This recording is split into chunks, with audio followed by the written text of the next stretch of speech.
जोहार नमस्कार। आज 25-26 सेसन रो एकेडमिक सेसन रो पहला दिन थिला आ सब दिन बगैर मुई कॉलेज के मोर जोहार करी करी आज एंट्री मारली जेनु कि बहुत नुआ स्टूडेंट माने आसी थिले क्या जे कि आज का थिला हमर पीजी और +3 वाले कर फर्स्ट इंडक्शन मीटिंग जेंती पहला हमर टीचर्स माने नुआ करी आसी थिबा स्टूडेंट मान को कॉलेज रो विभिन्न नियम नीति रूल्स रेगुलेशन करवार अछि काना नहीं पाठ्यक्रम मैंने काଣା काଣା पढ़ा हेबा एग्जाम केन्ता दिया हेबा स्कॉलरशिप सेल विषय बताले तापरे आमे रजिस्टर करनु हमर ना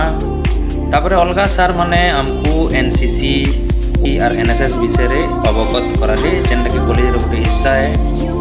बहुतटे नुआ छुआ मैंने ना आसी ओनली 34 स्टूडेंट्स आइथिले कहीं कि वर्षा भी होता आउ ताकर रहबार सुविधा भी नुए बारते ना हॉस्टल भाई बहन मन को जल्दी अलॉट होइबा हमें लागिछु तापरे हमर मैडम टे मते डाकले कहे तुई बहुत कहो माइक धरले आर मी छाड़थिनो।